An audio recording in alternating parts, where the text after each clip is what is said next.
since 1998. I've been teaching macro for a long time, okay? Am I supposed to be switching? Oh yeah, just use the down arrow. So the faculty that does mostly macro, and nobody, people do a lot of different things, but the people who do mostly macro are Professor Kimball and Professor Perry, although both of them have also sort of other research interests that are sort of tangential to macro. Miles is a well-known sort of, part of him is as a micro theorist, in fact. And especially, the economics of risk and times, things like that. He's now has this huge research agenda on happiness. Okay, so that's part of what he does. Professor Perry currently focuses most of its effort on computational things, AI, deep learning, things like that. But of course, applied to questions like dynamic corporate finance or global warming or COVID or all sorts of other things. There's a number of other people that have sort of I would call adjacent macro interests. Professor Egan, and I should have put Professor Xu here as well, are economic historians that care a lot about economic growth and things like that. Professor McCloskey is an econometrician, but he teaches a course in time series econometrics, and macroeconomists like time series econometrics. So that's our people. You'll have to take 2 core courses in macroeconomic theory. I teach the first, and Professor Perry teaches the second. The core courses are really not about doing research, it's really about learning tools. So whether they have names like macro, micro, it's just about learning tools. The macro people teach dynamic optimization. That's what we do, okay? And dynamic optimization is of course used in macro, and that's why we teach it. But it's also the environmental economists are really, so for example, I talked to some of you about one of our graduates that did a thesis on space debris, but really it's a big dynamic optimization problem about, right, sort of dynamic game where people send stuff up in the, in a particular orbit they want, it creates debris, and all sorts of things like that. So it's really about dynamic. So we do this in both sort of continuous and discrete time. The environmental folks prefer continuous time, the macro folks prefer discrete time, although Professor Kimball prefers continuous time. We're the people are going to mostly talk to you about, general equilibrium, because it's sort of been mostly taken out of the micro sequence. And we do this in both sort of deterministic and stochastic environments.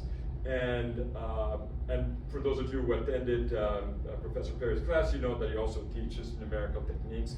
So I know he talked about Markov chains in the class. So he's really into this, and really that's sort of, a lot of work in sort of, as I said, like in environmental and in macro and in trade even use sort of numerical techniques. So this might not be important, but search frictions, is it like included in the first year? We used to teach search frictions, but we certainly, right now it's not in the core. I don't think so. And amazingly enough, it's taught in the IO sequence by Professor Chen. But an IO search and that's the same kind of thing. A search is search, right? Now there's search macro, but the basic ideas of search, right? Sort of, it's in fact actually, well, it depends who you think, but sort of labor, right? So the labor guys also, like Rick Mansfield in his labor course, will teach about labor search a little bit. But it's not in the core. At least when I taught the second one, I did have a section on search. Professor Perry prefers to teach about numerical methods, so it's really his strength. So it would be better for him to do this. So some of the electives that are sort of macro-ish, Economics of Risk and Time by Professor Kimball. That's actually really an excellent course because that's what Miles is famous for. He also teaches one on business cycle theory. I used to teach one in international finance, but I'm chair, and so it's very unlikely to be offered while you guys are here. And then the macro folks really like to take that econometric theory class because and a lot of other fields have macro components, right? Like I said, when Mansfield teaches labor, he teaches search. The natural resource guys, do dynamic optimization in continuous time, so so they teach it. We have very likely the most active macro brown bag. That's put up by Professor Perry, where it depends. There's always student research, okay? Because that's really what this is about. And job market preparation, those you could think that goes together. But then some years what we decided to do is, we want to learn about this topic. And so so okay, let's do dynamic public finance. It turns out it was more complicated than expected, and so we didn't make a lot of headway. But then, can we learn something about dynamic stochastic general equilibrium model, and sort of, or maybe this sort of Dynaire thing, or before Mikulowski was here, we did like a full year on time series econometrics.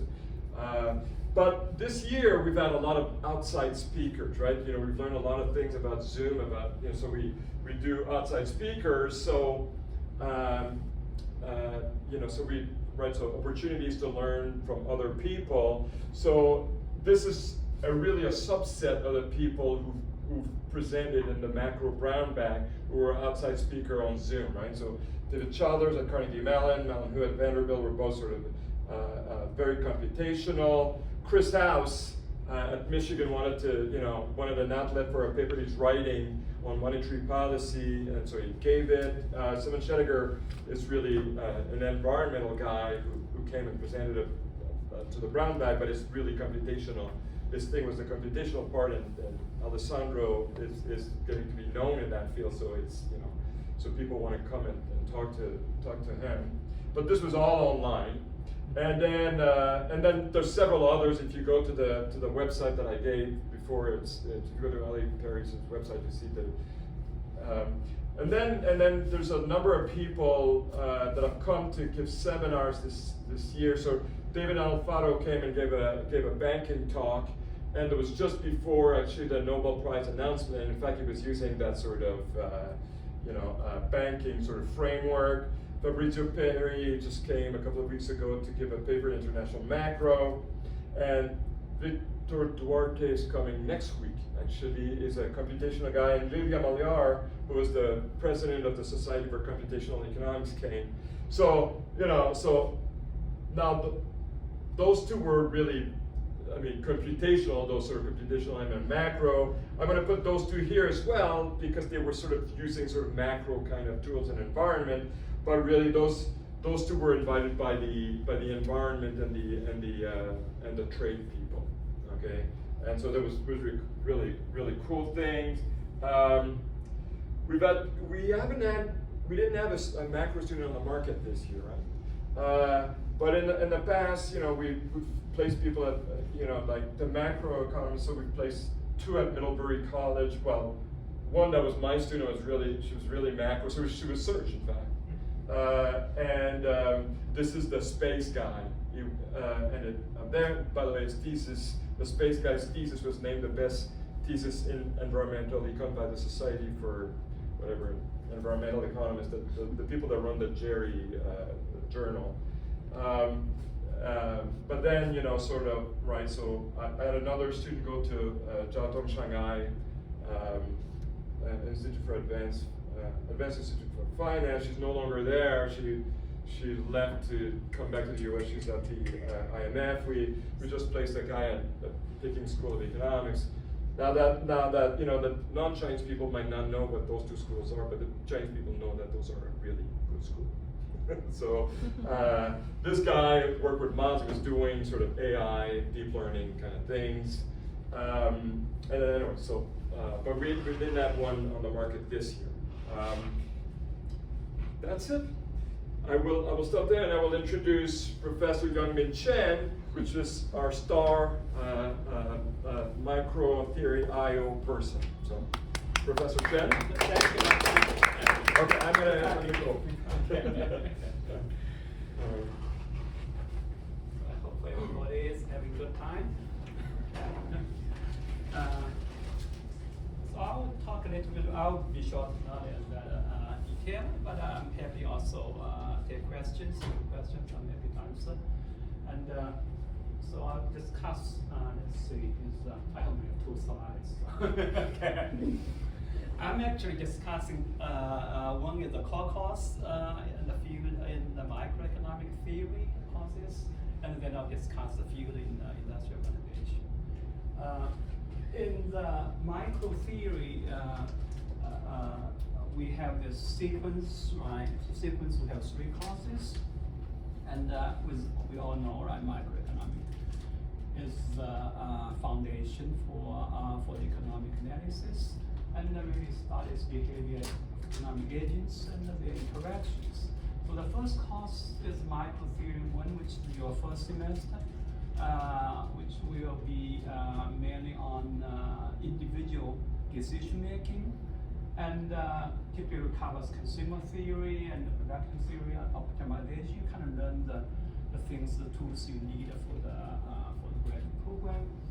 And then we also discuss how to put the things, individual decision making together in the context of market equilibrium. And so that's kind of the first course. And the second course is the micro theory 2, which is more on the first part. Also had 2 parts. The first part is on game theory, which is really decision making under strategic interactions. You have multiple decision makers. That's a difference from the first course. And then we also analyze equilibrium, but then the focus is more on market with imperfections, market failures, versus the first courses, competitive equilibrium and welfare. So those are the 2 courses. And we also have, those are required courses as typically in other programs. And we also have a 3rd course, which is elective, offered every other year, and which is advanced topics in micro theory. We typically cover topics like price theory and information economics, mechanism design, market design, information design, and those kind of more specific topics. It's more relevant for current research. The first 2 courses are really basics, right? They don't change much in the, over the years, but things you really need to know for your graduate program. Faculty and research interest in micro, we have 3 people mainly, but also other people who are interested. 3 main people are Yang Wei and Ernesto and myself. And Yang Wei and Ernesto are relatively young, really excellent theorists. Ernesto is our new hire this year, and he just got this very prestigious Cowles Foundation fellowship at Yale University. So he's going to spend the first year actually at Yale, but then he's going to hopefully bring back really good things to teach the program. Right?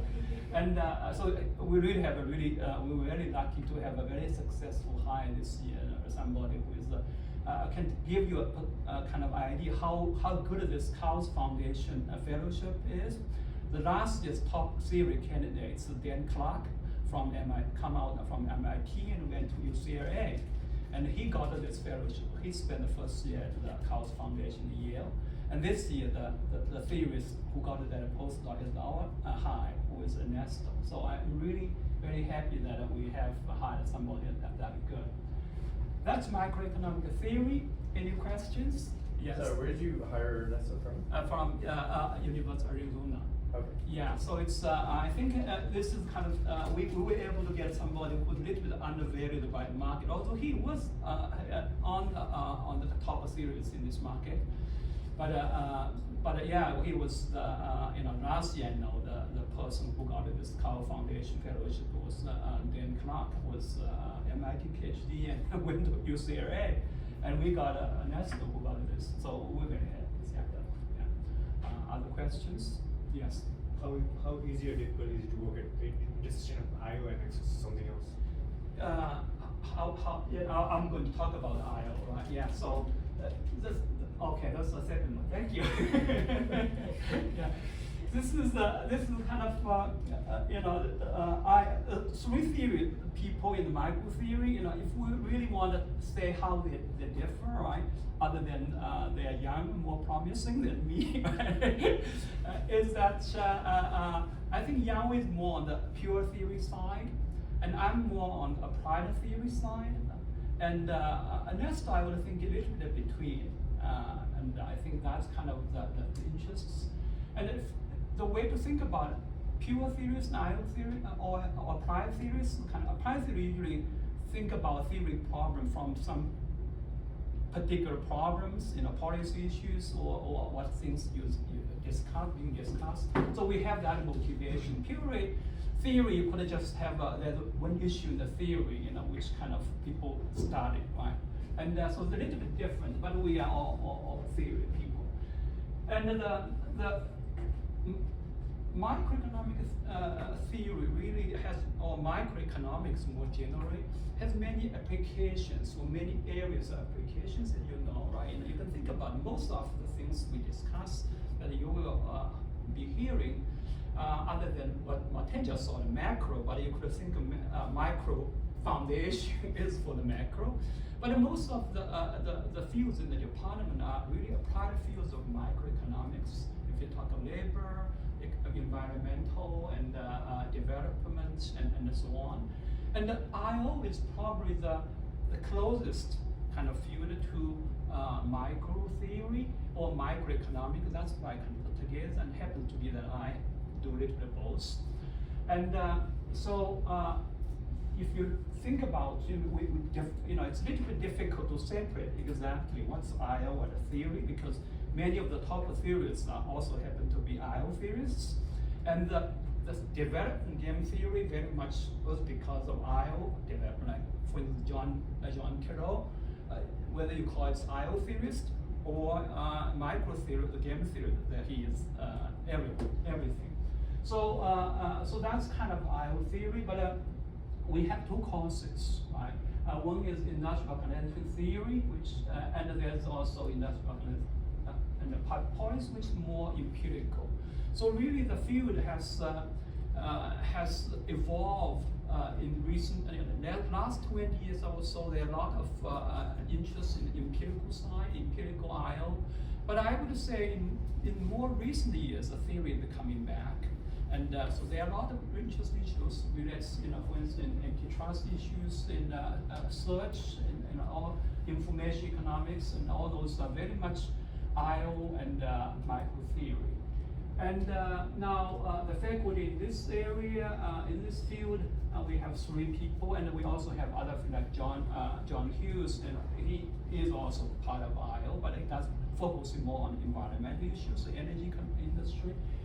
But we, the 3 of us, Scott, Savage, and Jin Kim, and myself, and we Scott and Jin a little bit more on the empirical side. Jin does a little bit more both, and I do more on the theory side, although I've also done empirical work as well.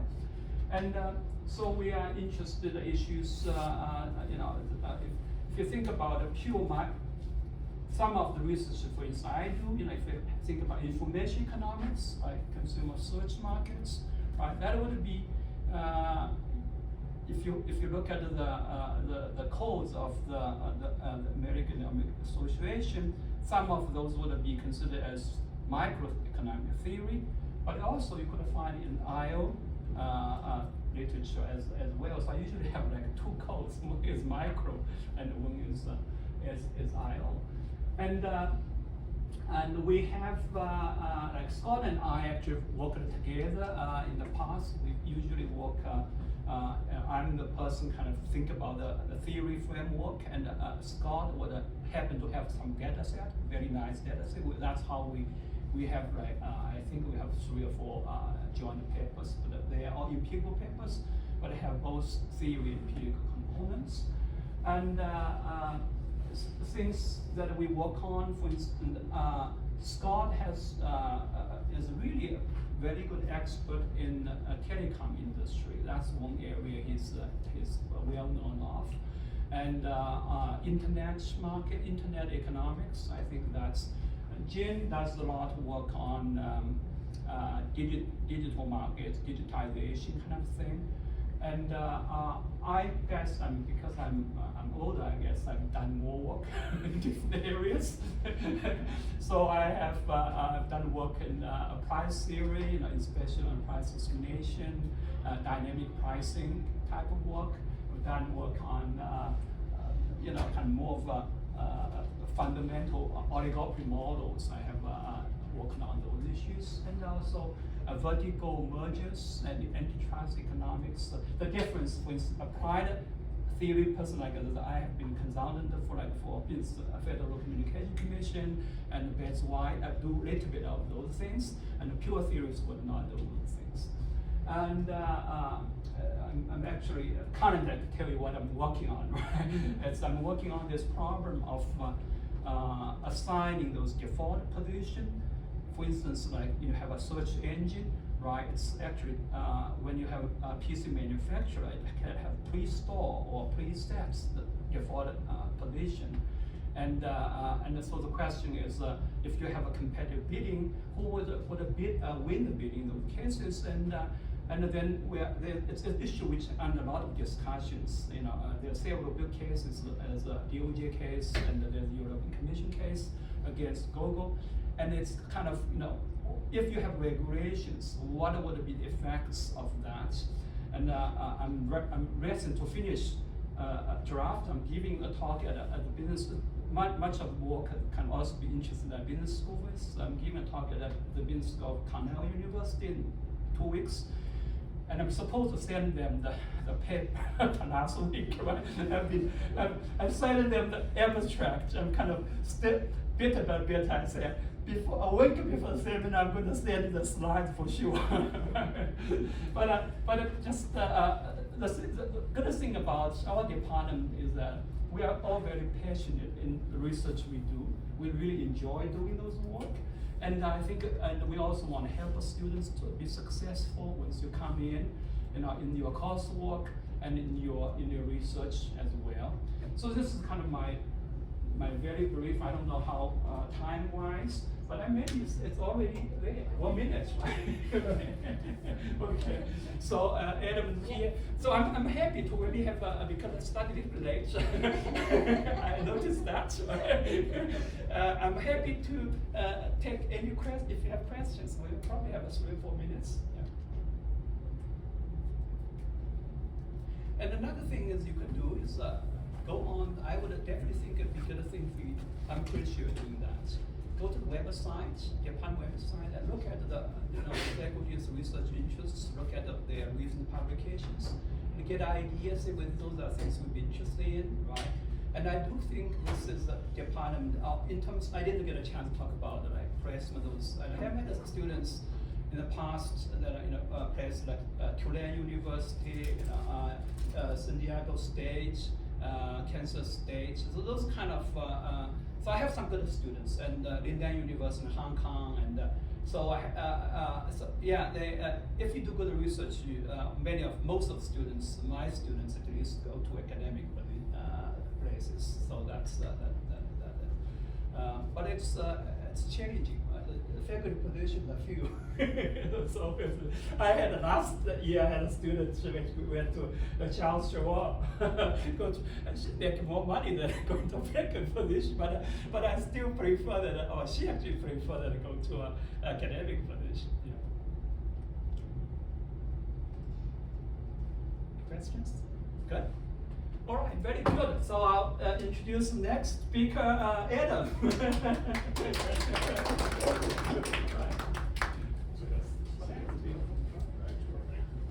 Okay. Hey guys. I guess I got to meet some of you. Oh, okay. Met some of you yesterday at the reception. So I'm Adam McCloskey. I'm an econometrician here. The youngest econometrician here. There's 3 like sort of pure econometricians. I guess economics. I'll talk about this in a second. We sort of like run the spectrum of topics as well as applied to theoretical. So if you're more on the applied side, I'd say at least a couple of us are good to talk to. If you want to do like super theoretical econometrics, all of us would be good to talk to. So I guess let me start by talking about the three of us. This is Xiaodong. He actually usually does this. It's my first year doing this, so I hope I don't screw it up. So Xiaodong, Professor Liu, he works historically on spatial data and spatial models, but that's really led him into working on social interactions and networks. I would say he, out of the three of us, is probably the most applied of the econometrics group. He does stuff that bridges applied work and theoretical econometrics. So, networks are a hot topic now, especially like in development economics. He does a lot of stuff with that. He has some papers, recent papers doing structural modeling that leads to different sort of network dynamics and analyzing those. He has some paper analyzing co-author networks, and he's been pretty successful with that lately. So that's Xiaodong. So he teaches, right now we kind of switch up the teaching, but for what would be relevant for you guys is he will teach you your second semester of your econometrics core, which is the real sort of econometrics, right? The first semester is like math stat, it's background. Carlos teaches that, I'll talk about it in a second. And then he also teaches a field course in econometrics, which I think I'll have time to talk about in a little bit. So 7828 is our sort of bread and butter first year econometrics core that every department teaches. I don't know if you care about the textbook. I think he uses Davidson McKinnon textbook, which is sort of like a projection or a geometric approach to econometrics. I was taught that way too, so I really like that textbook. Okay, so that's Carlos. Yeah, it's very serious there. So that's what he put up. So, he's probably our most theoretical and probably between them as far as the spectrum of theoretical versus applied goes. He works on non-parametric econometrics and statistics, really publishes in statistics journals as well. He's historically worked a lot on like productivity analysis, production frontier estimation, stuff like that. Nowadays he's more just straight up stats. Right now he's teaching 7818, which is your first semester core. He teaches it at a super rigorous level. If you've talked to any of the other grad students here in Florida, he teaches almost as if it were like a mathematics course. So he teaches you measure theory, which is very useful for an econometrician. I took measure theory in grad school through the math department. You wouldn't really have to do that here. So he teaches the course before Xiaodong. And yeah, that's me. It's a bad picture of me. Should probably update it. Okay, so I teach math camp. It's in August. It's like a really intense 3-week, every day, 3 hours a day math. And this will be my second year teaching it. I taught it last year too. It's pretty intense too. It's sort of a lead-in actually to Carlos's course 7818. Gives you background for econometrics. But you'll get to know me this summer if you come here. I also teach a field course in time series econometrics, which is useful especially if you want to do econometrics first, but also if you want to do macroeconomics. So my students are typically a mix between econometricians and macroeconomists for that particular course. Now my interests, I guess the way I listed them here don't really seem to align with time series, but I was trained in time series econometrics and I've written many papers about it. But nowadays I'm really interested in things like p-hacking. Maybe you've heard of that before. Even John Oliver talks about it now. I saw it on a show a couple of years ago. But I'm interested in trying to get inference correct, like forming confidence intervals with correct coverage when, as we know, in applied work, people use data to select models. So all of the formal statistical tools we have don't actually allow for that. So I try to develop tools that do allow for that. So it's very relevant for machine learning. Machine learning is often a model selection device. So if you want to do proper inference afterwards, it's very difficult there. And so, I find that stuff very interesting and also really relevant for replication. We're having some replication problems within the field of economics and outside the field of economics. And part of it is due to the fact that people are p-hacking in the background. I also work on things like, these are going to be more technical terms, weak and partial identification, you may not know what that is yet. Maybe you've seen weak instruments and instrumental variables, probably not. But these are also sort of relevant, especially to the field of economics. If you would like to form confidence intervals and do hypothesis tests in a realistic way with the models we use that are very complex, they're often what's called weakly or partially identified. So I'll stop there. Yeah, okay. So these are the courses I already briefly described. 7818 is your first semester core econometrics course taught by Carlos Martins Filho. It's going to be like mathematical versions of probability, random vectors, random variables, random elements more generally. He will rigorously define expectation and conditional expectation in terms of integrals, and talk about convergence very rigorously too. So it's all the sort of background you need to actually do econometrics. This is very sort of a standard course across the board in PhD programs, but Carlos teaches it, I'd say, more rigorously than I learned it. Next, Xiaodong's teaching the second semester, as I mentioned. This is your workhorse econometrics course. GMM, generalized method of moments, linear regression, instrumental variables. He'll talk about hypothesis tests, all this sort of real standard stuff. Now, after the first year, if you're interested in metrics, and by the way, I didn't think I was interested in econometrics before I started my PhD program. I got really into it in this version where I took the second semester. I thought I was going to do international macro, but then I really enjoyed it at the grad level. I didn't really like econometrics at the undergrad level because it seemed like a lot of memorization or something. Anyway, after that we do the fields. Slides on those. Is that it? Okay. Why am I first? Well, I teach the time series econometrics field course. So if you've ever heard of ARMA models, maybe you've seen those before.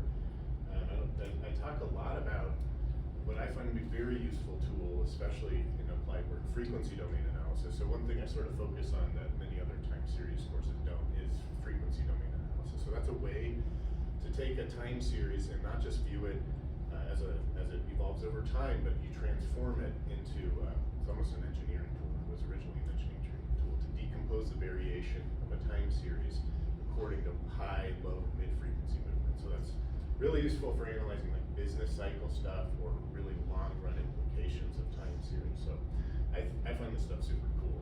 I'd really like to try to build up intuition for it. Otherwise, these are pretty bread and butter. VARs, vector autoregressive models, very often used by central banks. We'll teach you about that. And state space models also. All right, so running out of time. I think I'm done, maybe. Okay. Twice, so That's why it's good. Yeah. Okay, cool. Yeah, so Xiaodong, he teaches the microeconometrics field, which you can see is, it's basically a bunch of extensions that are really useful for research from his second semester course. So he's going to talk about panel data there. And they talk about treatment effects. Of course, his research, social interactions and networks, and then you've probably seen maybe discrete, you've seen Probit and Logit maybe. So discrete dependent variable models, stuff like that. So these are sort of extensions of this stuff from the second semester that are useful for applied micro, basically. I think that's going to be it. Oh, no, it's not. We usually have about 2 or 3 econometric speakers through each semester. And then we also have sort of a econometrics workshop that we run in the fall that's every week or every other week, where it's either internal speakers, faculty, sometimes they're external speakers. So it's a great place for grad students to practice presenting their research in econometrics. And it's also, we invite people from other fields, so like applied micro people sometimes present in the metrics workshop because it's useful to get econometricians' feedback, basically. I think that's it now.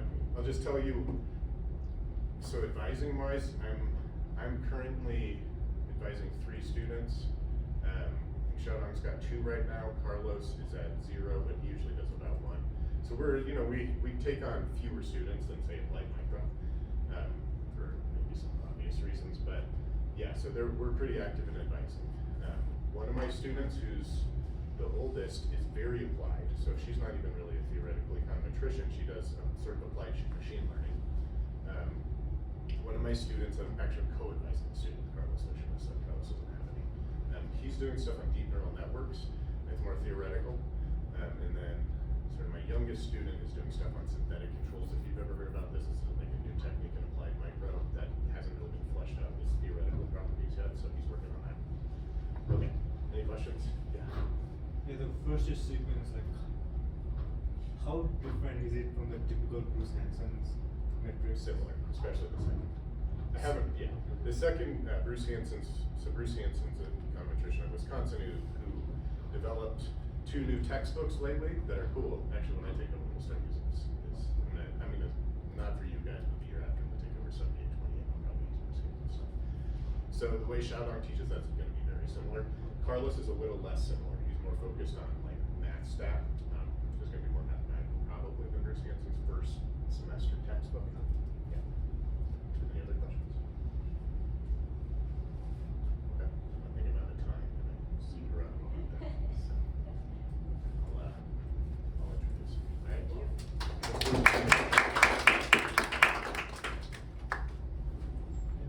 How you doing? Good. This is Geronimo Carvalho. He's an international trade economist. Okay. Thank you, Adam. How are you doing today? Welcome. I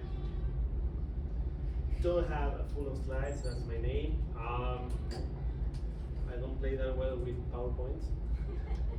That's my problem. So let me tell you a little bit about international trade and ask you first a question. How much you know about international trade? You know what we study, what we do, or do you want like a minute of what we do in trade? A minute?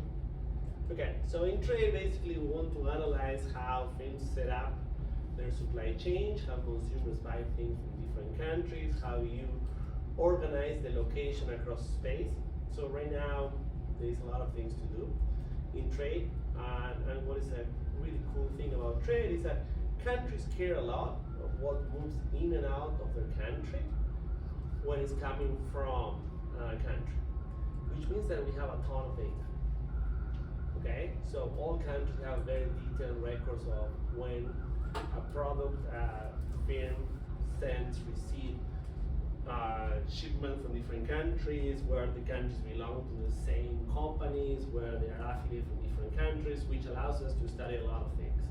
So if you are kind of like a data-oriented person who likes also to think about models and things related, trades will be a really nice field because we have a lot of data, interest in this type in models and how to analyze this data, and it will also allow you to analyze things that currently they are relevant in policy.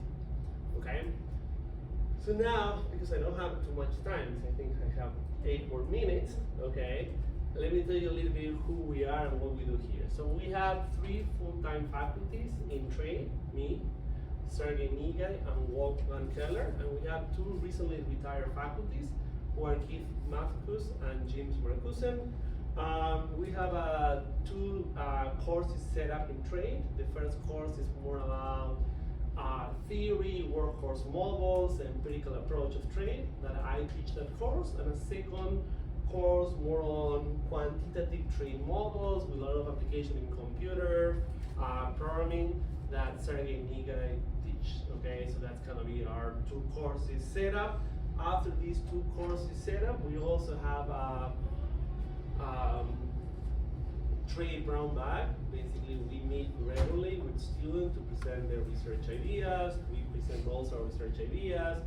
We do several presentations per year, and the idea of those brown bag presentations is that you can like progress from an idea to a full paper to a job market, to do a lot of presentations and be ready for the market. In terms of research that we do, so we work in different topics. I work in topics related to what's called trade facilitation and trade costs. So how the cost of sending goods to different countries affect how firms respond to those things. I also work on trade and labor market, the impact of trade in labor markets. Then Wolfgang Keller works a lot of multinationals and knowledge diffusion of multinationals.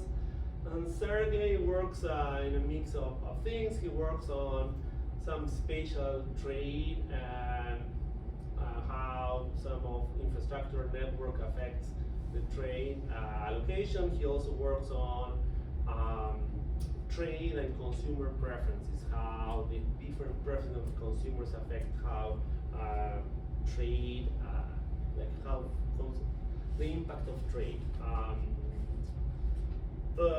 Two of our retired faculty, one of them works a lot on multinationals too, which is Jim Marcuson, and Keith Maskus works more kind of like on trade costs, similar to some of the things that I did, and also about international, not international, IP protections, intellectual property protection, and the impact on international trade. So we have a lot of different topics that you can work in case you are interested in trade.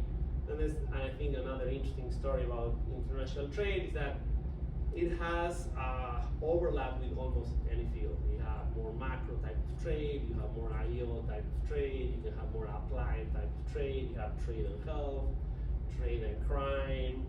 So there are a number of things that trade allows you to think and answer, okay? The other thing that I usually tell is that we are a really good department to do trade. It's not that common that you have 5 faculties to talk frequently in trade. And if you think about, for example, ranking of departments within the US, we're usually within the top 10 in terms of research in international trade. So we are a department that trade plays an important role. As a set of faculties, we also collaborate a lot with students.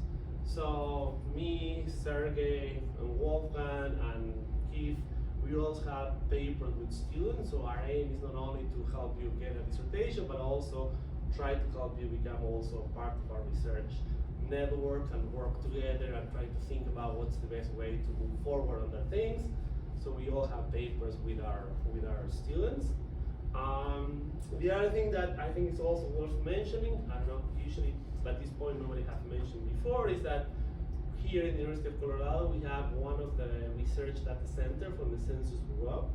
So if you want to get access to really cool microdata, we have actually a place for you to access those data sets. And not only that, me and Wolfgang, we also have projects currently using that, where we also collaborate with our graduate students. So if you are interested not only on data generally for trade, but you want to have access to really good data for the US, then we actually have these kind of like maybe 2 blocks from here. You just can walk there and enjoy, because working on this closed environment is less enjoyable than it looks, but the pay of that is you have really cool data. Okay? And I think I have a minute. So I think we're gonna stop here and let you know whether you have any question for me. Do you have anything that you want me to answer? No? We're good? Okay, then nice to meet you. I hope you have a good day here, and hopefully some of you will come for next fall, okay? Bye.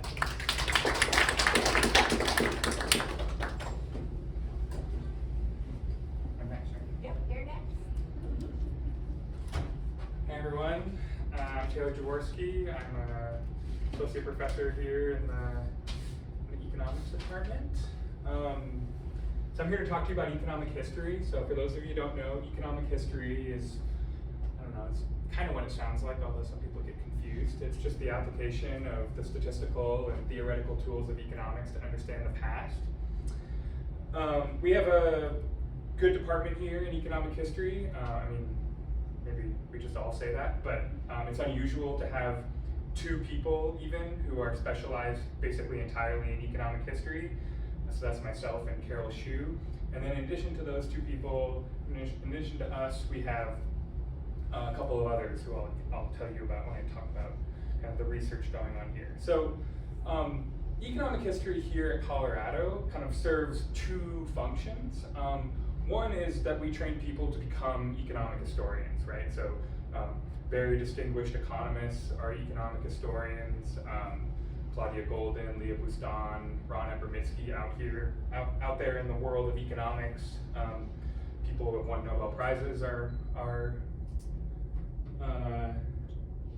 economic historians. Robert Fogel and Douglas North. And so when we train people to become economic historians, what we're trying to do is to say, you are supposed to be an expert in some period of history, and usually some country or historical process, right? So that could be the Industrial Revolution as like a global process, or the Industrial Revolution as applied to the particular country that it, say, began in, like Britain. And so then that would mean that you're an expert in things having to do with innovation, things having to do with economic growth, and then the particular time period that the Industrial Revolution emerged, 1750 to 1850. This is like an important thing to know about. I mean, economic history, like, you know, it's good to, you know, have something that you're interested in. Economic history is pretty interesting. It's also pretty relevant for economics broadly. We don't, in part because we have a field in economic history, but many departments will require people to just take a class in economic history. We don't do that because we say you can take a field if you want to, and some departments don't offer that. The other thing that economic history does here at Colorado is it complements the things that we are otherwise very strong in terms of having lots of faculty who do, say, trade. So trade in economic history is a thing that we often see people combine, either because they want to do both of those things, they want to study globalization in the past, or because they want to have one of their, they take a class in economic history, they have some passing interest, a student has a passing interest in economic history, and so they write one of their chapters in economic history, even if it's not related to their, say, job market paper or dissertation more broadly. And so you can think about this as like, you know, you're studying international trade or environmental economics or development economics, and you know, you're writing 2 papers, and that's going to be most of what your dissertation is about. And then you know, you're reading a book, God forbid, or something else, and you say, oh, look at, like, there's something interesting that happened in history related to this broad topic that I'm interested in, and so I'm going to write a dissertation chapter on that, right? And that's a pretty kind of good thing to do. I mean, it's a way to differentiate yourself in the job market, and it can also just be interesting if that appeals to you. Outside of academia, so I mean, I train students in economic history, and I've placed students outside of academia, and so if you want to think about like the kind of skills that you develop or the skills that you would develop here, just generally, like, you get exposure to using big data. You know, if this is interesting, you can also kind of dig into collecting archival or some other kinds of novel data. You can do text analysis. In my work, I do a lot of geographic information systems, and then just generally, like, economic historians are very well versed in kind of the tools of applied micro. And then in this department, and in my work in particular, I do a lot of combining kind of economic history with structural methods in international trade, sometimes IO.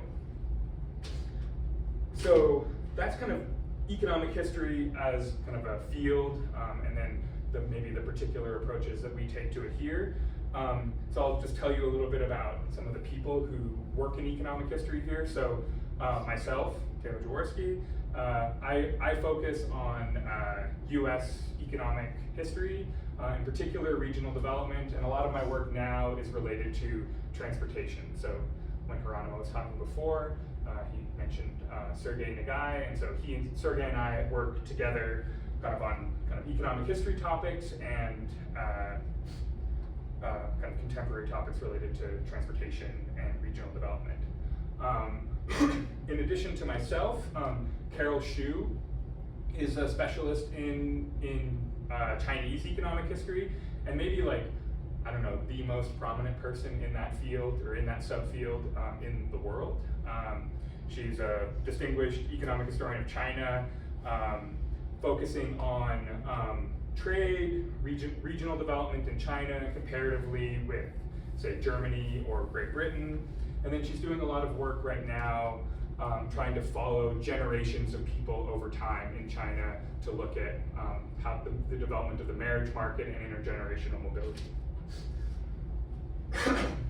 In addition to myself and Carol, kind of who are specialists in economic history, we teach the courses, the field courses in economic history. There's also Wolfgang Keller, who's usually a trade economist, but he co-authors a lot with Carol. Murat Yegin, who's, I guess, a labor, development, growth, macro economist, or whatever. He does a lot of stuff. He has a rich background, but he also has a book on the history of the Ottoman Empire and the economics of religion, which I think just necessarily makes him an economic historian.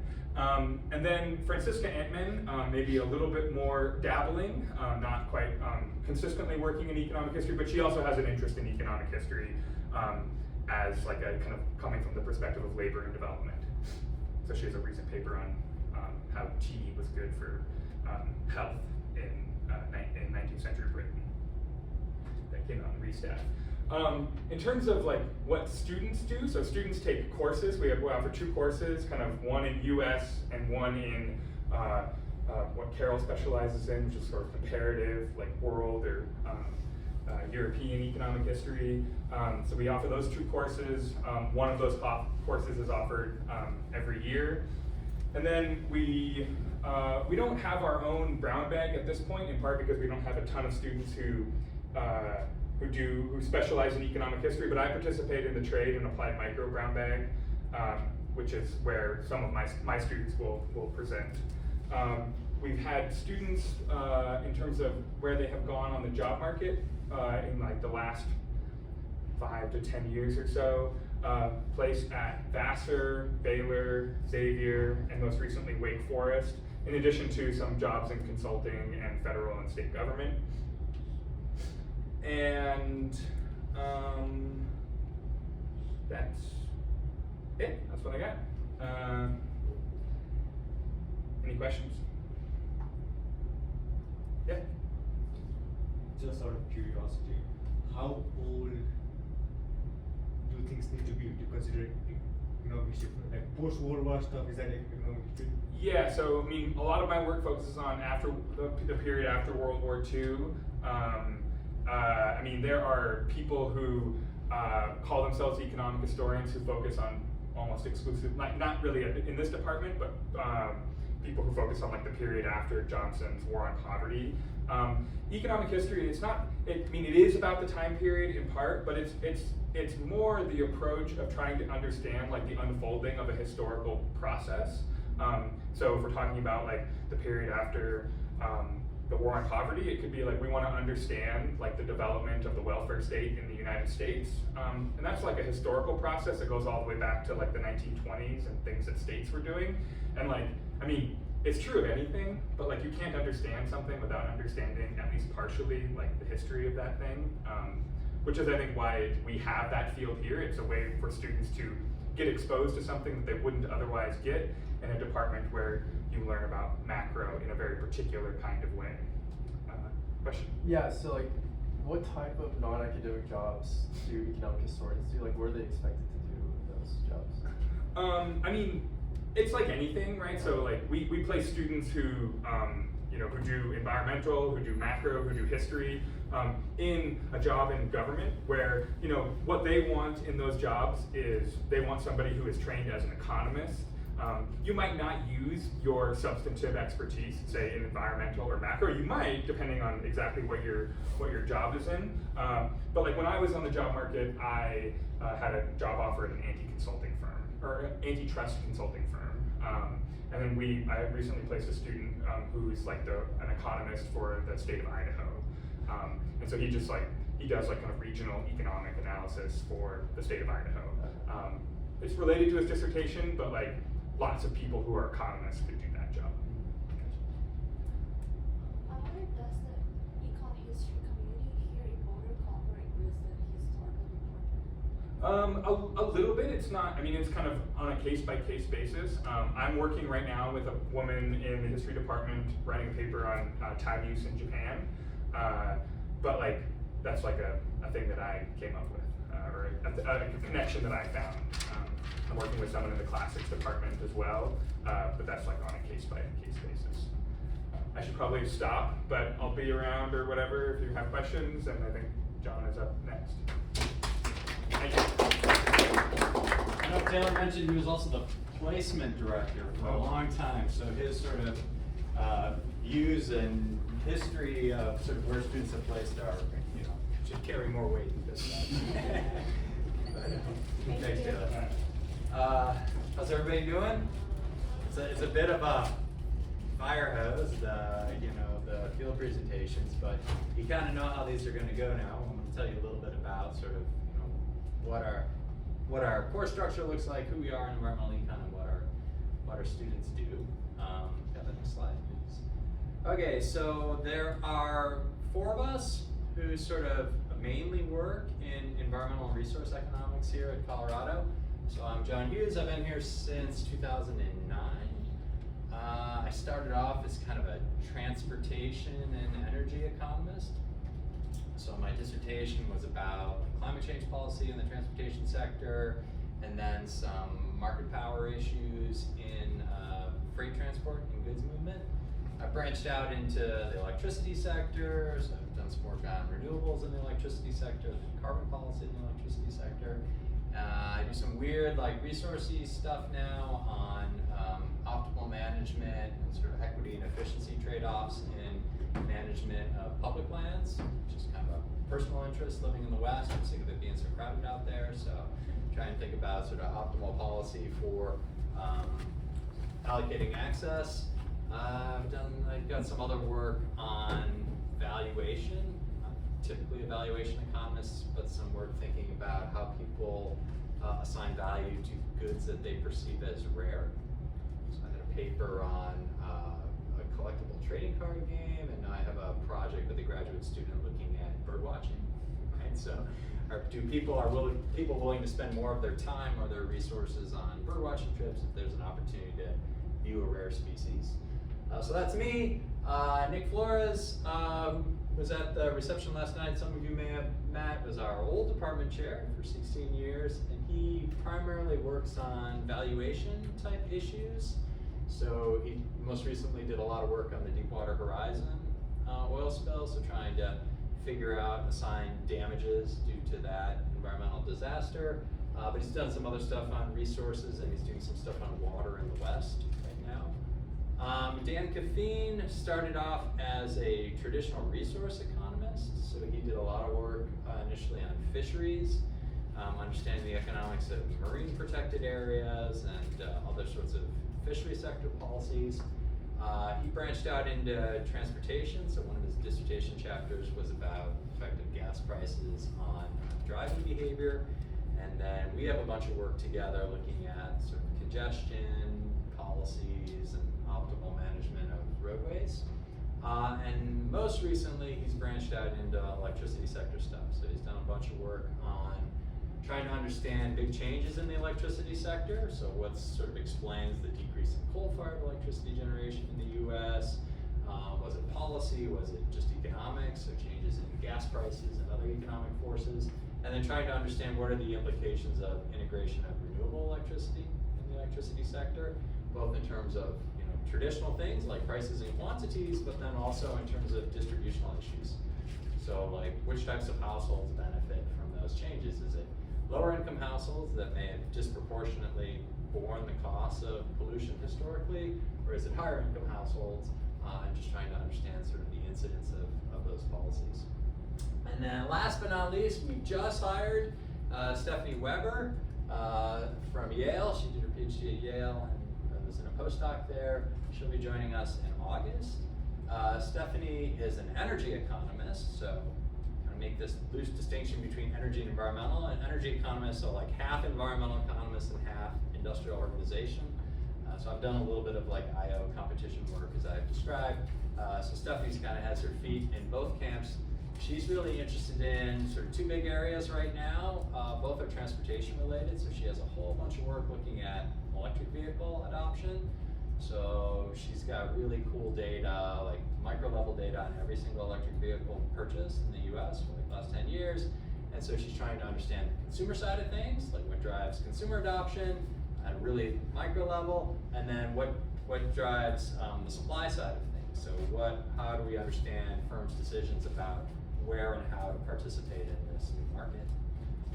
And then she's done a lot of work. So the second research area is related to freight, transportation, and goods movement. So she has her job market paper that she presented here was all about do trucking companies or owner-operators internalize, fully internalize the benefits of fuel-saving technology, right? So like, government comes in, mandates more fuel-efficient vehicles. Why might you do that? Well, if drivers don't like accurately assess the amount of the benefit that they get from operating a more efficient truck, then that creates the role for policy.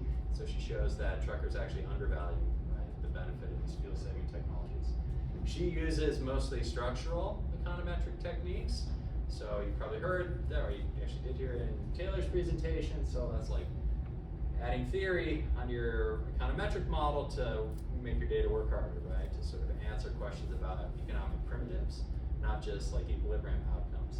And so those techniques are mainly coming from industrial organizations. She's kind of a black belt in those areas. In addition to those folks, there are other economists on campus. The two sort of most environmental economists on campus are Matt Burgess and Steve Miller. Matt is, both these guys do a lot of work in natural resources. Matt also does a lot of work on trying to understand like conflict and division in politics and how that might lead to development of environmental policy. And he's done some work on fisheries and other areas. Steve Miller does a ton of work on climate change using huge data sets, right? So trying to understand climate policy, impacts, like damages due to climate change and other things. And we like these guys a lot, right? We interact a lot. They attend our brown bag, which I'll talk about in a second. They advise our students. So Stephen was on the dissertation defense from yesterday. So there are other really great resources on campus. And then there are other, I guess I'll talk about Tanya first. So Tanya is a health and development economist, but she has environmental interests. So from time to time, she'll have an environmental sort of project. So one of her really early projects was all about like dam building in Brazil, right? So what are the energy and environmental impacts on that? Funded as a development project, but of course has these broader implications. And then if you're interested in energy and environment, there's just a ton of people like Boulder's like major hotbed for people outside of economics working on these issues. So there's a lot of really great resources there. Next, please. Okay, like everybody else, we have a 2-course sequence. So Dan teaches the first course, 8535. That's like seminal papers in environmental econ, COAST, PU, right, cap and trader, Peruvian taxation. He does a lot of resource economics, right? This is more sort of like theory and fundamentals sort of course. My course is super applied. It's like if you went to the National Bureau of Economic Research, papers, working paper series, what are people writing on in environmental econ in the last 10 years, right? So it's like one part tools, empirical tools, people use to answer questions in environmental economics. What are the topics that people are working on? And so like what are interesting questions that people ask in environmental econ? So it's kind of more of like a broad survey course. If you were to come here, by the time you take that course, Stephanie might be teaching it, right? So at some point, Stephanie will step into that course and I'll step out of that course. I suspect she'd have a pretty similar focus, but the tools would be shaded more towards structural techniques, whereas I do a little bit of structural experiments, machine learning type stuff, but then I do a lot of like traditional reuse form papers too. So similar sort of emphasis, but similar sort of topics and slightly different emphasis. Next, please. There's other things, right, that we put on to sort of promote research and training in environmental econ. We talked about brown bags a lot. I'm sure every field that has one has come in and talked about it. We have one. It comes. We meet every other week. We present our stuff. Same sort of thing. But I also organize a workshop, an annual workshop locally. So that's in May every year, and the goal is to get people together from the different universities in the area that work on environmental econ. So CSU, School of Mines, CU Denver, Wyoming. Both grad students and faculty all come. It's a 2-day workshop, present mainly centered on like early stage research. And the goal is to promote collaboration amongst everybody out here. So Dan tallied it up a couple of years ago. There's, I think it was something like 20 or 25 papers that have been published that have come from collaborations that started at this workshop. So that's a good opportunity. And again, we really like students to come and present their work. And then every year for 20 some odd years, Nick Flores has organized a fall workshop in Vail, which is awesome. Like always Oktoberfest weekend in Vail, so like beginning of September, leaves are changing color, you're up in the mountains, the weather's spectacular, people from all over the country come and present their stuff, and he gives a lot of airtime to grad student research and papers. So folks working on environmental from the department get to go, and then you get to see like, hey, what are the top PhD students that are on the market this year working on environmental presenting. So that's great, it's just an awesome location, super fun. Next, please.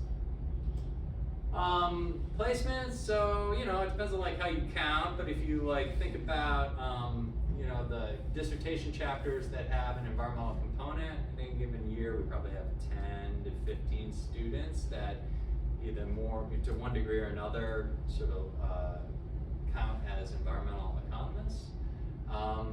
And our placements have been pretty good, right? Sort of across the span the spectrum of sort of government jobs to private sector jobs and good universities. So one of my students just graduated yesterday. She successfully defended her presentation. So she's gone back to China to work at Nankai University, where she was an undergraduate. So she's pretty excited about that. But yeah, Dan's student Nikhil is like a resource economist. He's at Middlebury. Dustin Fry is like history.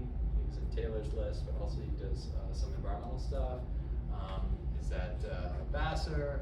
Steve Smith went to Haverford, but now he's at School of Mines. We couldn't keep him out of Colorado. He does like some history as well. So like thinking about recent water issues in the West, going back way far. But then also thinking about like how do farmers think about water allocation today. So he runs experiments on water allocation. So that's the university folks, but then there's also, Nicole Munt went to CalISO. She runs the market surveillance program in the California Independent System Operator, the guys who keep the lights on in California. NREL is the National Renewable Energy Laboratory. It's about 30-minute drive south of here in Golden. We've had 3, by my count, students that have done internships there. So they go down there, they work on some NREL research project. NREL is this like vast organization, no economists, right? So it's kind of like the sky's the limit for what you might want to do down there, and they have just amazing data, right? Like amazing sources of energy and environmental data. And so these 3 students have gone down there and then written dissertation chapters based on the work that they've done down there in NREL. And Sean Erickson actually went back there to work as a staff scientist.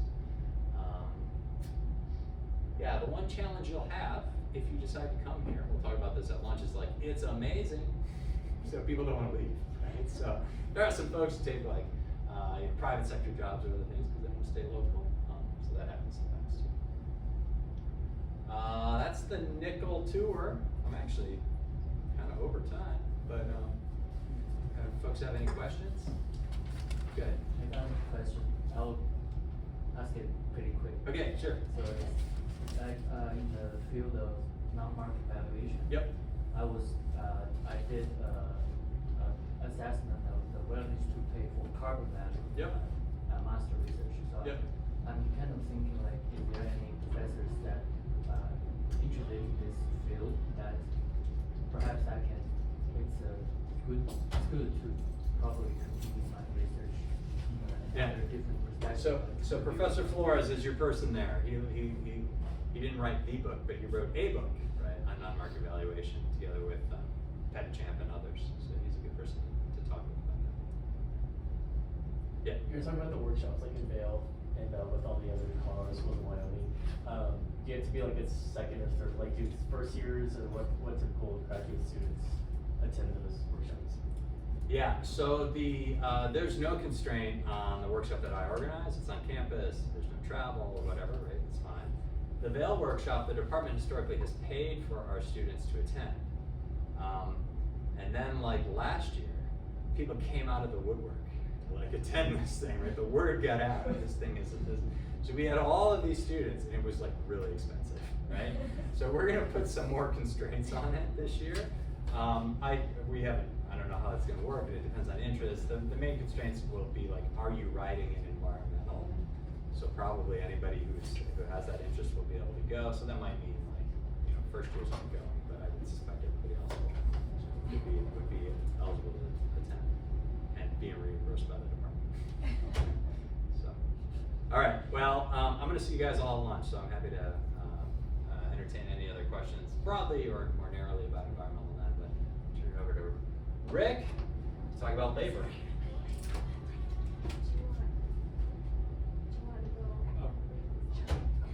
You can also get ready. Are you ready to go? I'm ready. Okay. Okay. Sorry, I was just on an honors defense. Thank you. So welcome. It's great to see new faces here. Where are you guys from? Just From Boston. Boston and other areas? St. Louis. St. Louis. Any West Coasters? North Carolina.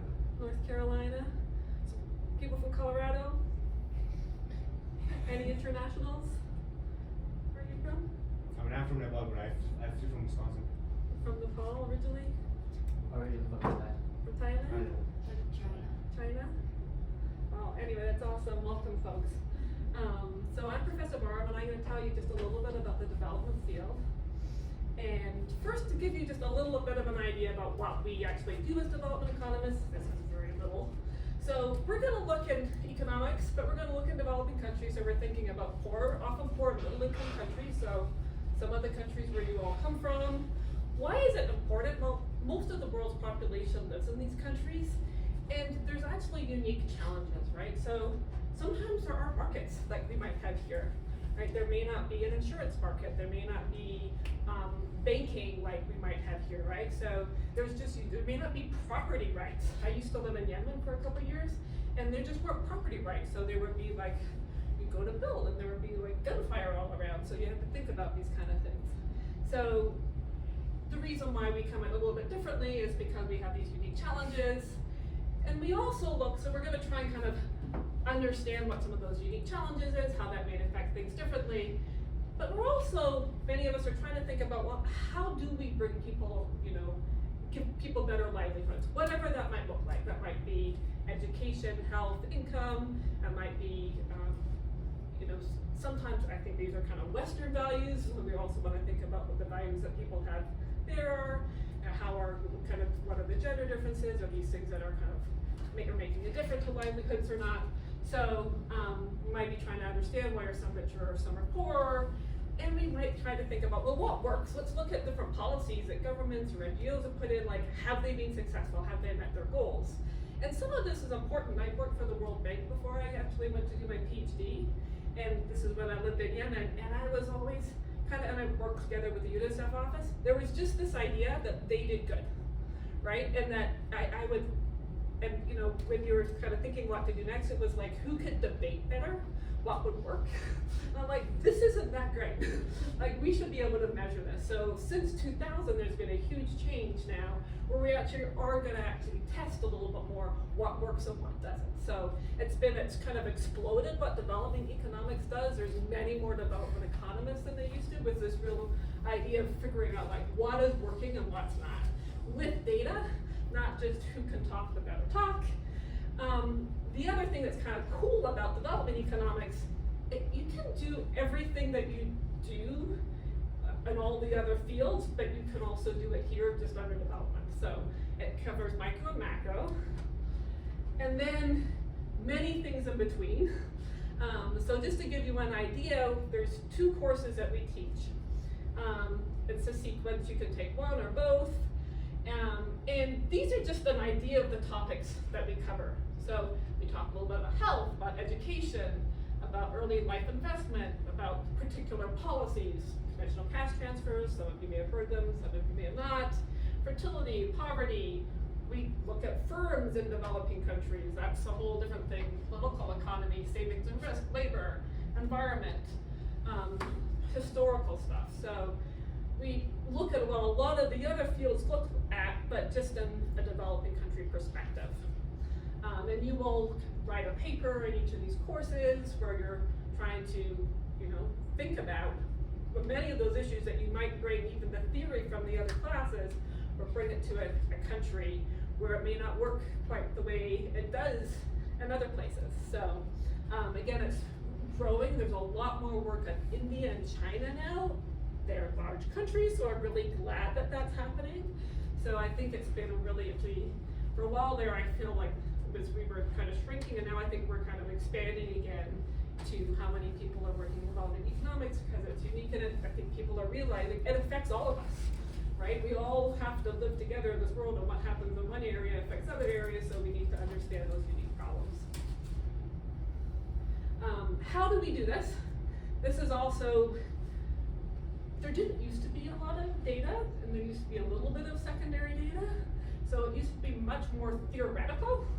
But the amount of secondary data available on the web has just expanded, right? And so even for developing countries, so there's secondary data that folks use, but there's also a lot of primary data collection in development economics, and part of that is because to understand if things work, they're doing randomized experiments.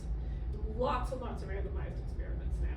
We don't necessarily, and I've done some of those, and I've also just looked at long-term effects. There's also lots you could do without that. Randomized experiments are great, but they're going to give you the effect for that little area where you did that randomized experiment. That doesn't necessarily translate or scale up to what you might see for the whole country.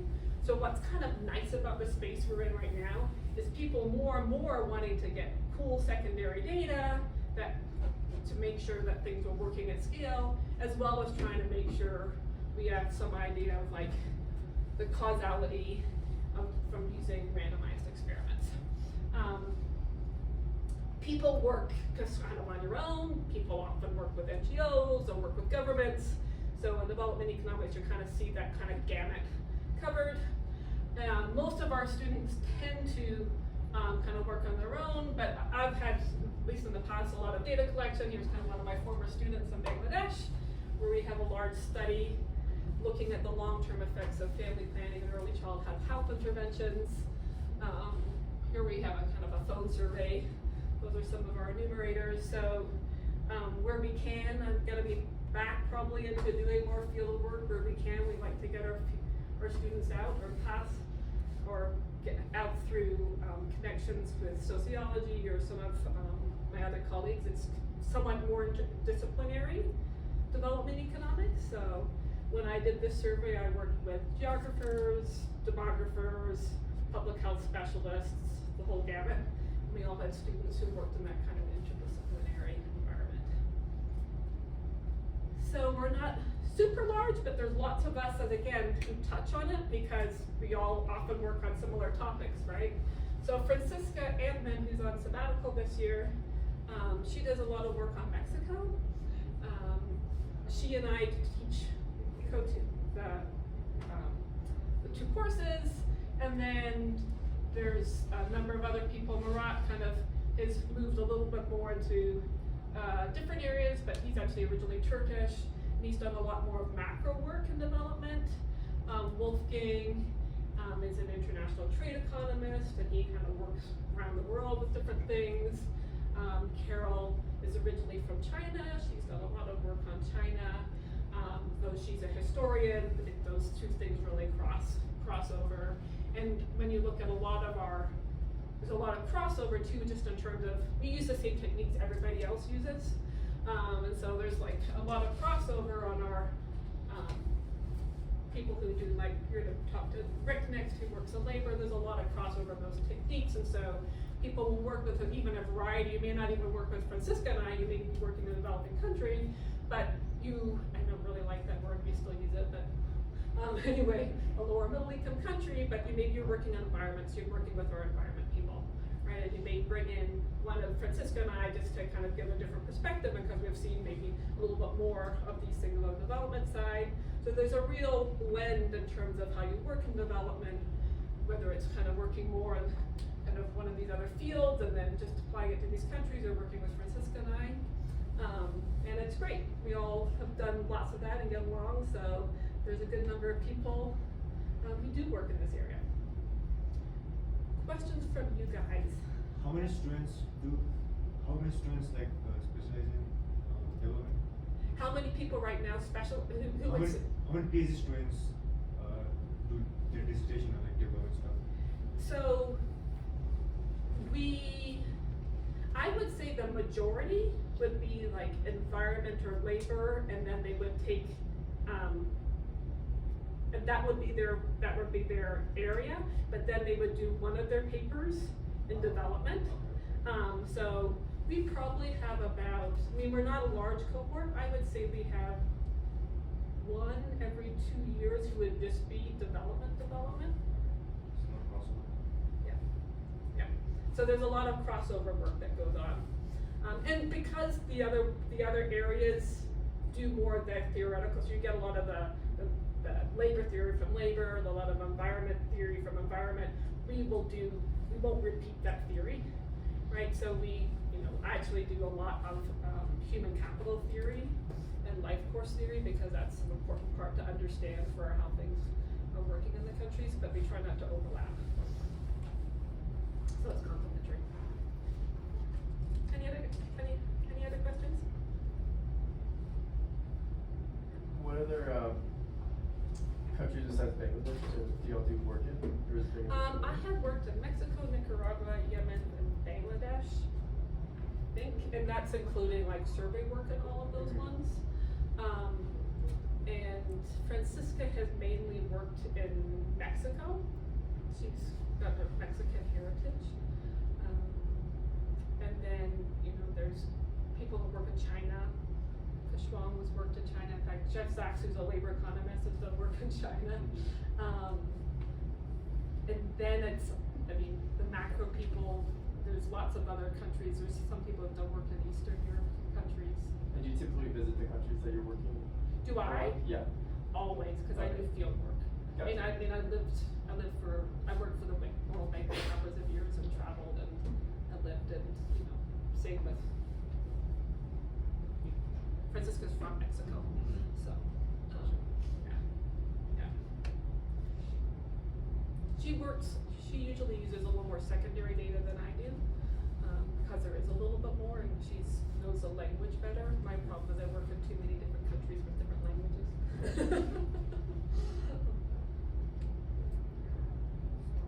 Great. Well, enjoy your visit, guys. It's great to meet you. Feel free to email me if you have other questions and want to know more. I'd be happy to chat. Thank you.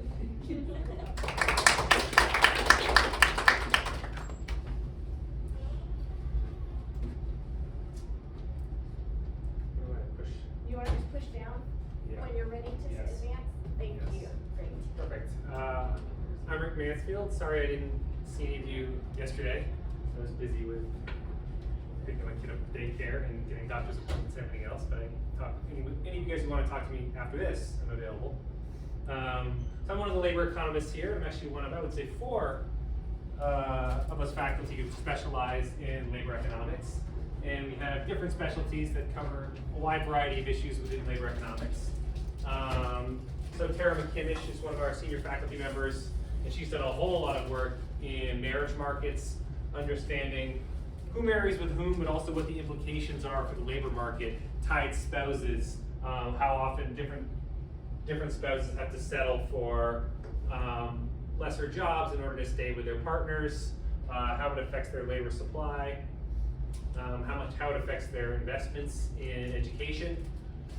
She's also done some work a little earlier on urban gentrification. Francisca Amman, who Tanya was just talking about, even though she's sort of a development economist, because a good chunk of her work is in Mexico, it's usually on labor topics. And some of her work is actually, for example, in California, thinking about impacts of Mexican immigration, desegregation policy among Hispanic schools, essentially Hispanic schools in California, assimilation of immigrants after they arrive, investments in education, etc. So I would say she's as much of a labor economist as she is a development economist. Brian Cadena, also a senior labor economist, purely a labor economist, has also done a whole bunch of work in immigration, so we're actually quite strong in immigration. Because I think Tanya, who you just saw, has done some work on, for example, remittances, and how they get determined in different countries, which is basically a labor topic, thinking about which country to work in and whether to work somewhere else, make money there and send money back home, or stay in your native country. Brian's also done work on labor market integration, basically which types of workers are mobile and who moves when local labor market conditions start to deteriorate.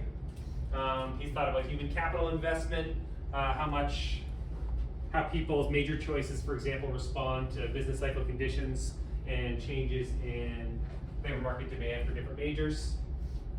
He's even doing some work, I think, with Tanya on job training, doing a randomized evaluation of some initiatives by the Colorado Department of Labor to see what kind of training seems to have the biggest impact in terms of getting people to stay in jobs and earn higher salaries. My specialty started out being in education, and I still do a decent amount of education research. I'm doing a lot more broader labor market research. Really, I'm a specialist in sorting. And so I think about sorting of students to teachers, students to schools, teachers to courses, and now workers to jobs. And so some of my early research was looking at, for example, just how equally distributed is teaching quality across schools. Are there ways to improve performance in schools by allowing teachers to teach the same courses multiple times or the same tracks multiple times?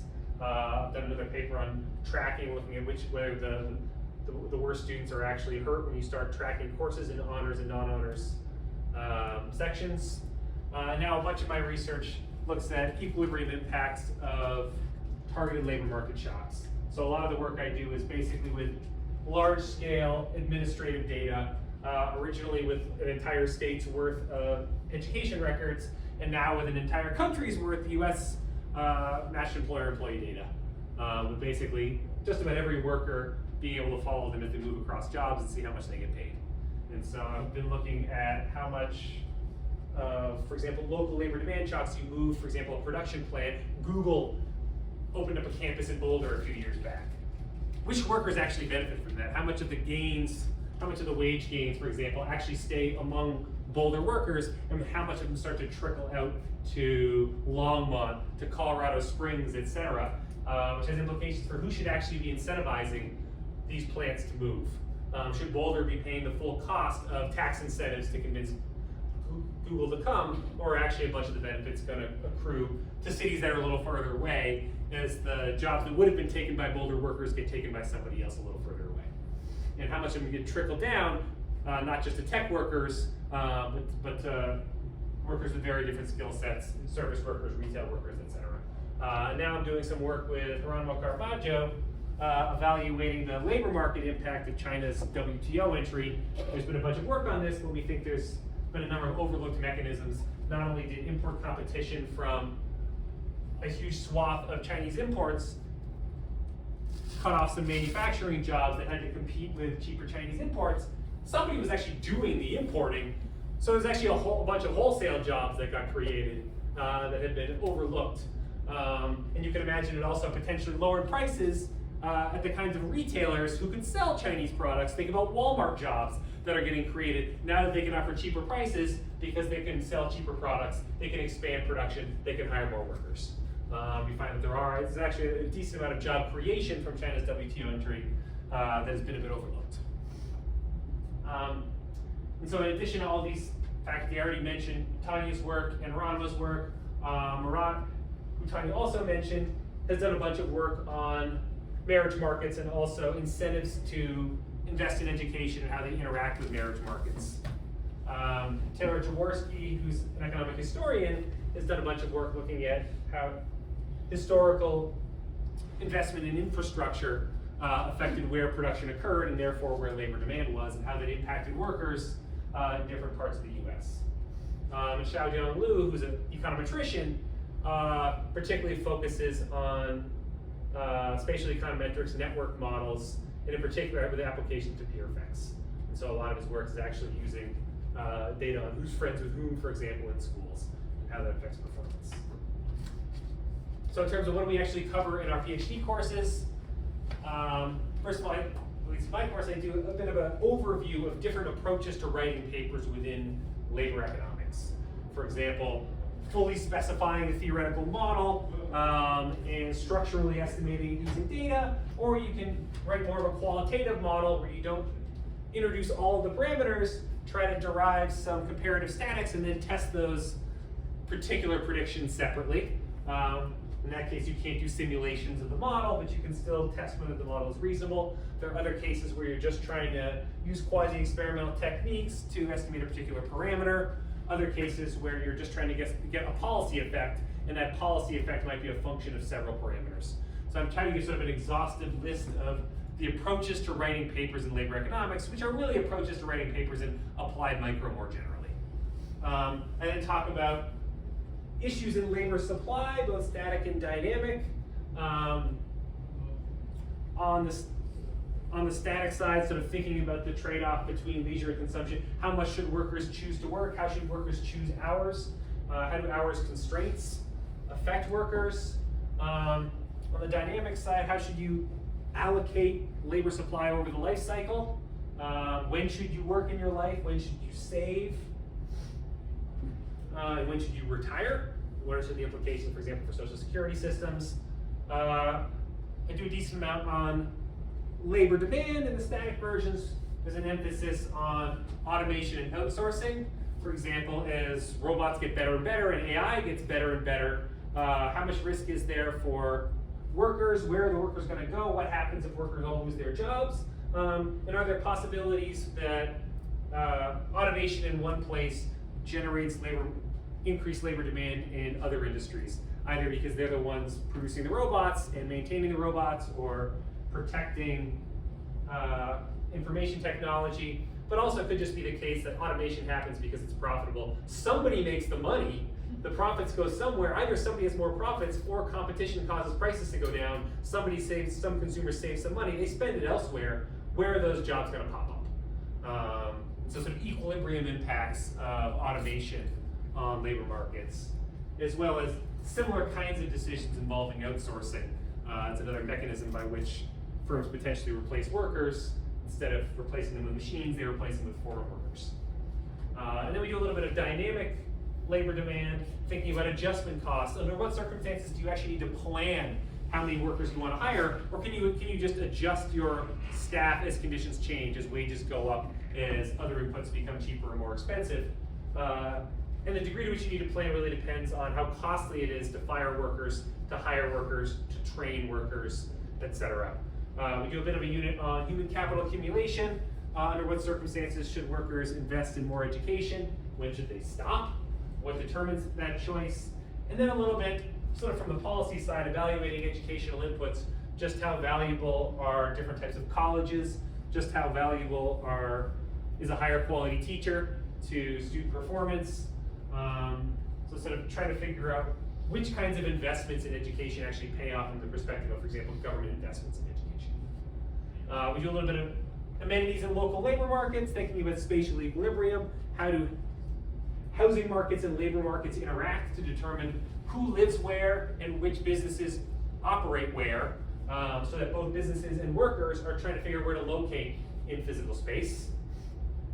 And we do a little bit of work on job search and matching markets, thinking a little bit more about when to settle for a good enough job when additional job offers are uncertain and your future job offers may not get better. And also thinking about matching markets where there are highly heterogeneous workers and firms, what determines not just the overall wage level, but which workers end up working at which types of firms and which locations, and how wage premium for different locations and different types of firms varies by different types of workers. This is really where my current research lies. So we've been looking at, for example, the Great Resignation, the really high quit rates the last couple of years in the US, unprecedentedly high. Who actually benefits from that? And we're sort of showing that it really depends on why people are quitting. Are they quitting because service jobs got less appealing because you had to wear a mask or you had a police mask? Is it because a whole bunch of old workers quit because they didn't want to get COVID, and then that created jobs that trickled all the way down the ladder, a whole bunch of people moving to get better jobs? If that's the case, who ends up benefiting? Is it just the people who move, or are some of the stayers getting a little bit more bargaining power? They can ask for a better raise because it's harder for their employees to find replacements, for example. And then I think I end my course talking about, as exhaustive as I can, a list of data sources in economics, well, particularly labor economics, but a little bit of economics more generally, and some of the research questions that I think are unanswered in the discipline. And so in terms of the methodological approaches we cover, particularly in Brian's course, so Brian Cadena and I teach the 2 PhD level labor courses. He's particularly strong on testing causal hypotheses. So experiments, quasi-experiments, natural experiments, and how to create natural experiments where none seem to exist, how to select identifying variation to estimate a policy effect or a particular cost parameter or something like that. And so I say he's particularly strong on natural experiments, reduced form approaches, and the econometrics that surrounds that. My course is a little bit more about how to evaluate equilibrium impacts, understanding dynamic incentives. So I've got a bit more of a theoretical course that looks at sort of canonical models in labor economics. And when do you really need a model to understand what's going on? Well, it's usually the situation is fairly complicated, either because there are lots of workers and firms interacting in equilibrium, and so any given policy, it's not clear who the treatment and control group is because a bunch of workers are, for example, indirectly affected, like in my case where the jobs are dropped in Boulder, but they actually affect the workers in Longmont. In cases where choices are dynamic, so the choices you make today affect your options in the future. Things like investments in education where you're worried about your future options and your future marriage market. And so I show you how to solve dynamic models and solve for equilibrium models. And the last thing I wanted to say, the last couple of things I wanted to say to kind of pitch you guys on doing labor at CU.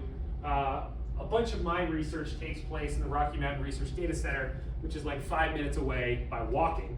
And this has access to a whole bunch of really awesome restricted data sets.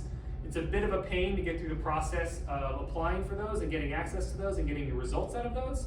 But that's where my master employer-employee data lies, where I can get every single worker at every single firm, how much they've gotten paid, and where they worked in the past, et cetera. There's other data sets, for example, now they have linked past decennial censuses together, so you can match workers with their parents and look at intergenerational mobility in earnings, for example, and look at occupational mobility from 10 years ago and 20 years ago and 30 years ago. These data sets have just been matched in the last 5 or 10 years. Not a whole lot of research has been done using these data sets. So there's a bit of sort of a cost to entering this stuff. There's also a whole bunch of, there's some environmental data, there's a whole bunch of health data in there, for example, people's medical expenses, prescription drug expenses, et cetera. There's a bit of a startup cost, but that's why I'm here. I've done this a bunch. And I think it's often very difficult for PhD students to find a research question that hasn't already been answered by the thousands of economists that came before you. And one of the ways you find research questions that haven't been answered before is you use data that none of them had access to. And so a lot of the new data sets that are coming on board, the really good ones, which admittedly sometimes are a little hard to deal with, the really good ones are often restricted access because they have proprietary business information or because they have sensitive information about workers or about consumers or whatever it might be. And so I think a lot of the best research projects sometimes require getting really good data. If you don't have the ability to buy some company's data or don't have the funding to run a large-scale experiment yourself, sometimes having access to data that just came on the market is the best way to find any research question. I do want to highlight that we actually have, labor is one of the primary fields at CU, maybe because we have a bunch of faculty that do it. We generally have at least, I don't know, maybe three students per cohort, 3 to 4 students per cohort who specialize in labor, or at least labor adjacent. And that means that we've got about 15 other students to talk with, to interact with, who come to our brown bag. And so all 4 of the labor faculty generally come to brown bags in which students present. So you get a lot of feedback from a lot of professors, different perspectives from different professors. I think I'm probably over time. So, any questions?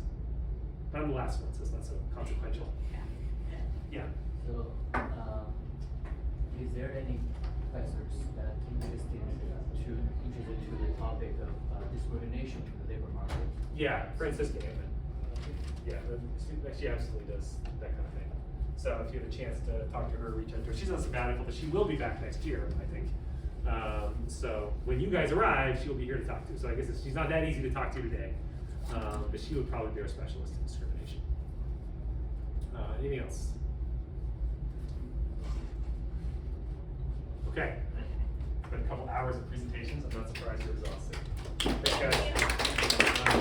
Anyone who wants to talk to me after, I'm available for a little while.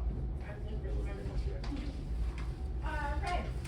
And next, you're gonna walk over to Wet Crunchy Pizza. So you get to stretch your legs instead of your brains. And we have some grad student volunteers. They're gonna walk you over. So I'm not just turning you loose on your own. But get everything that you want to take with you.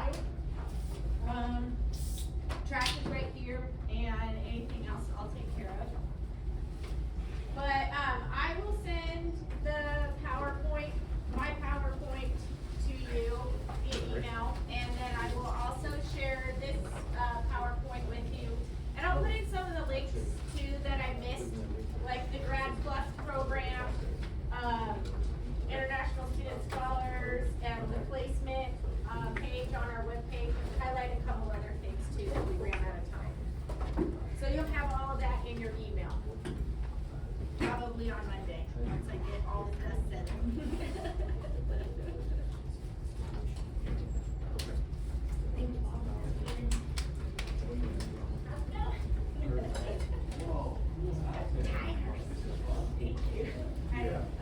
Yeah, who can move basically these days.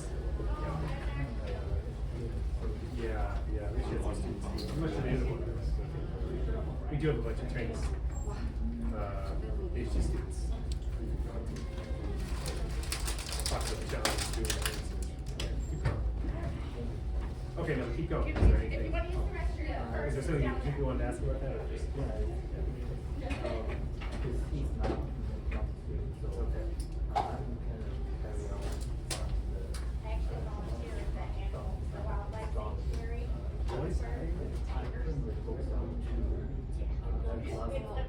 Oh, we hit her with the, yeah. It's a skywalk thing, it's about 2 miles total, so half a mile out, and then the tigers and all the different big cats and bears and stuff, they don't see guys as threats to their herd, so they're just out there to run gas. I'm like, I need to be coming in. Yeah, I mean, I do feel like it's a better question for Francisco. So I haven't done a whole lot of discrimination before.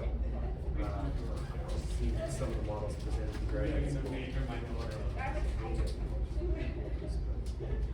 That I have to admit is not my, that's pretty fun, especially okay. Probably land for that. Yeah, feel free to reach back out and send me some. And once it's a little bit more concrete, I might be able to point you in the right direction. Yep. Thanks. Rick. Nice to meet you. You going to pizza with us? I might walk over actually, yeah, just 'cause it seems like there's no other way to do this. And since I missed yesterday's thing, I haven't eaten lunch. Thank you very much. Yeah, I think I'm gonna walk over. And I didn't get to talk to anybody connected with this. Oh, yeah. That's all right. Enjoy pizza. I think we have